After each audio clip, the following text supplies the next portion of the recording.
e você vai ungir um sucessor. E eu imagino que foi duro para o profeta Elias, porque todo aquele que faz a obra do Senhor, por mais árdua que ela seja, ela é gloriosa. Por mais espinhos que tenha na caminhada, o Senhor nos enche da alegria do Espírito Santo. Aleluia. É glorioso fazer a obra do Senhor. Mas o Senhor aqui fala para ele agora: eu vou levantar um sucessor. E ele então vai, porque ele é um homem obediente ao Senhor. E ele então encontra o jovem Eliseu. E o que me chama a atenção nesse jovem é que esse jovem tem virtudes. Nós conhecemos, se formos lendo a história de Eliseu, nós vamos ver como o coração dele era um coração adorador.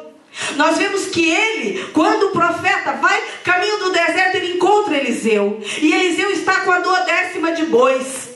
E eu imagino, nós tivemos o privilégio de estar ali em Israel em setembro, e nós tivemos o privilégio de estar ali no deserto, e com 12 juntas de bois, que seriam 24, Elias andando, ele não ia ver Eliseu, ele só ia ver os bois, porque são muitos bois.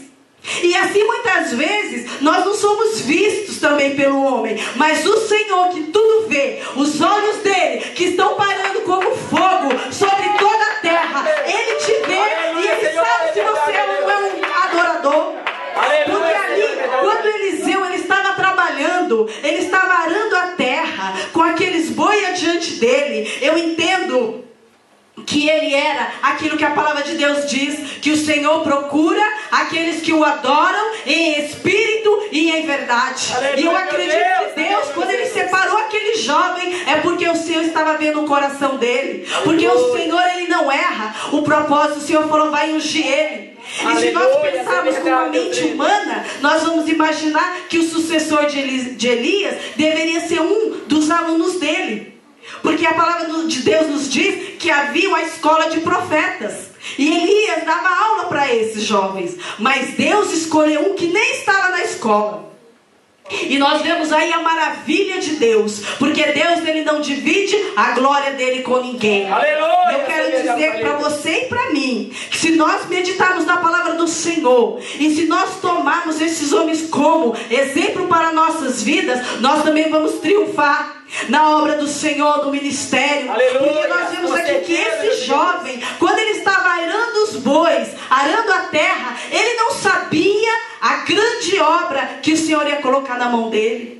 Assim como você que está sentado nesta noite, aí neste banco, você não sabe que o Senhor já enviou Elias para chegar até a ti e jogar a capa, e muitas vezes você está desapercebido, mas Eliseu não estava, porque nós vemos que quando Elias joga a capa nele, ele deixou os bois e correu atrás de Elias.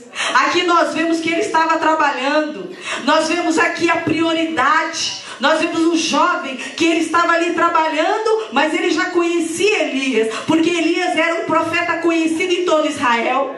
Então quando ele vem e joga a capa sobre ele, naquela época já era um símbolo de que foi separado para o ministério. Nós vemos que esse jovem, ele então deixa os bois como prioridade, ele sai correndo atrás do Elias. Isso nos mostra a ansiedade, o desejo que ele tinha de servir o Senhor. Aleluia, Senhor. De servir Aleluia, o Senhor e aprender com Elias a obra do Senhor. Aleluia. E nós vamos vendo que ele também, ele respeita a unção que há sobre Elias. Ele respeita a unção do seu líder, porque ele fala assim: deixa eu despedir do meu pai e da minha mãe. Ele pede autorização para o seu líder. Então Elias, ele deixa ele se despedir. E aí nós vemos que ele também cumpria os mandamentos, porque a palavra de Deus diz: honrarás teu pai e tua mãe. Nós vemos aqui um jovem que honrava pai e mãe. Nós vemos aqui um jovem que ele, quando ele volta, a palavra de Deus diz que ele se levantou e servia. Nós vemos aqui que quando ele se levanta, não é para atender de qualquer maneira. Nós vemos que ele se levanta com disposição de servir. Aleluia, nós vemos que a palavra fala aqui que ele... Então, ele deixou os bois, ele foi e matou uma junta de bois e deu às pessoas, deu ao povo. Nós vemos que ele era uma pessoa que era amado, que tinha amigos, que tinha comunhão. E nós vemos aqui também que quando ele mata aquela junta de boi, quer dizer assim: olha, eu estou deixando esse trabalho para fazer a obra de Deus. Porque quem quer unção na vida não fica preso a bois. E ele teve que queimar aqueles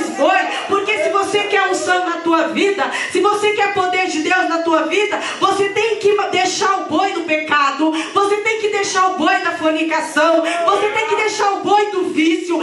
O vício não pode te dominar, porque nós não podemos servir a Deus e servir ao mundo, porque senão nós vamos agradar um Deus e desagradar outro. Se você quer o unção e poder de Deus na tua vida, você tem que deixar o pecado. E aqui mostra que ele deixou.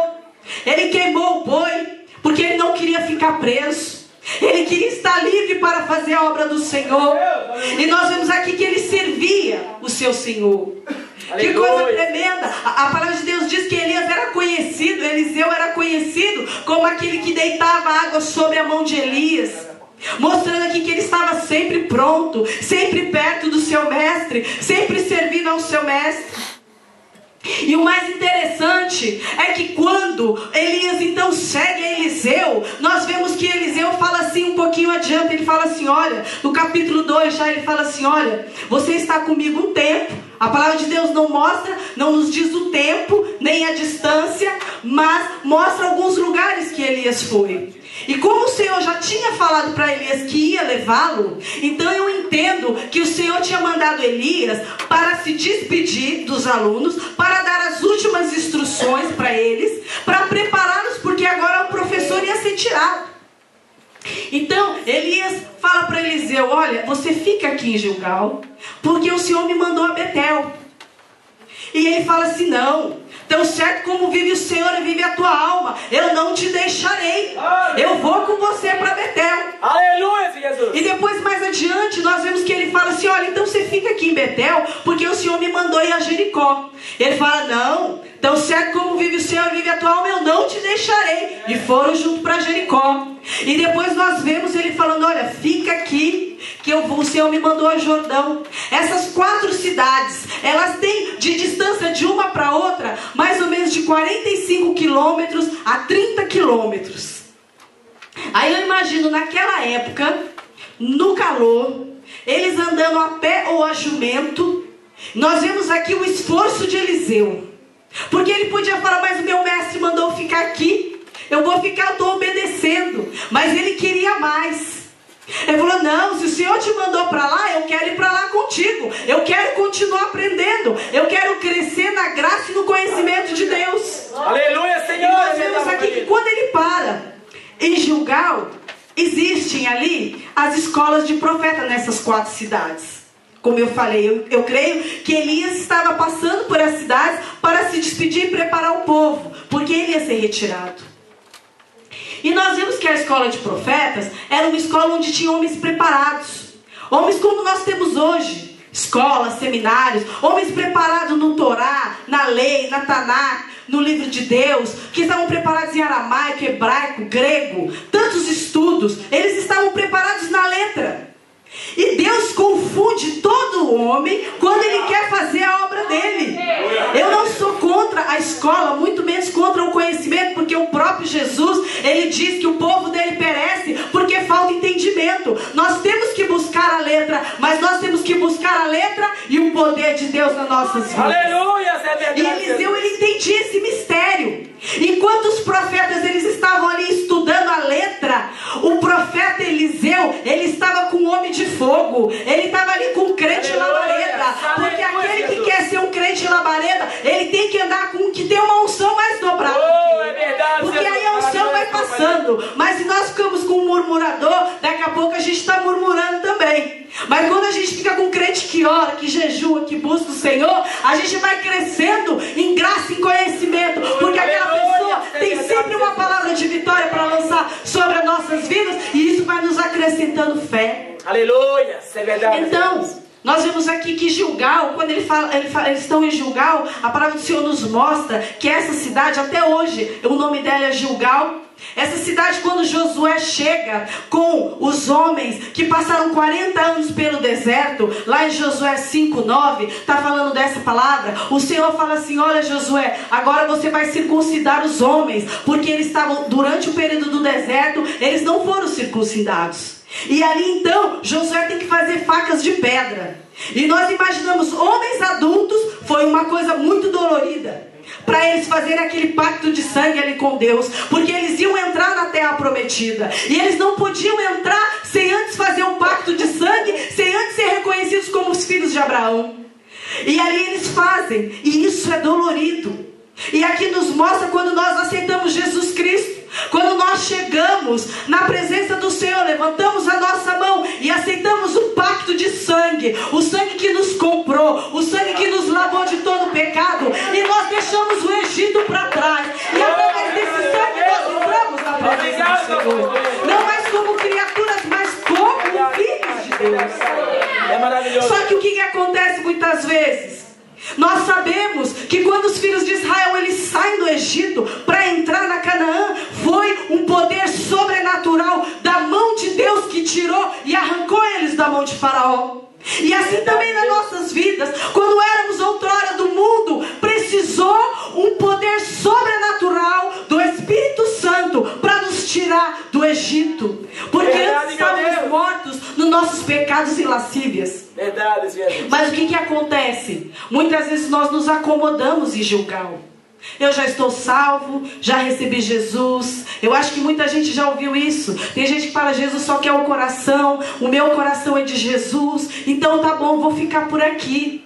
Mas Eliseu falou, não, eu não quero só aceitar Jesus, eu quero mais, porque eu sei que ele tem mais. Então eles vão para Betel. E Betel fala de casa de pão, Betel fala de lugar de decisão. Nós vemos na palavra que quando Deus chama Abraão e fala assim, olha, sai da sua casa, da sua parentela, ele sai, ele vai caminhando. Mas quando ele chega num lugar chamado Betel, ele levanta um altar ao Senhor, e ali representa que ali, a partir dali, ele começa a seguir ao Senhor, e ele esquece os seus sonhos. Ele renuncia ali tudo para seguir os sonhos de Deus. E Betel é um lugar que nós temos que chegar, porque o Senhor é organizado. Primeiro ele nos salva, depois ele começa o processo de santificação. E é onde nós chegamos em Betel e deixamos então o nosso eu. Começamos a pedir, Senhor, me dá força. Mas nós tomamos posição. Eu coloco aqui em Betel, no teu altar, Senhor, nesta hora, a minha carne, o meu temperamento, o meu vício. E nós vamos colocando em Betel tudo aquilo que nos faz separação de Deus. Aleluia.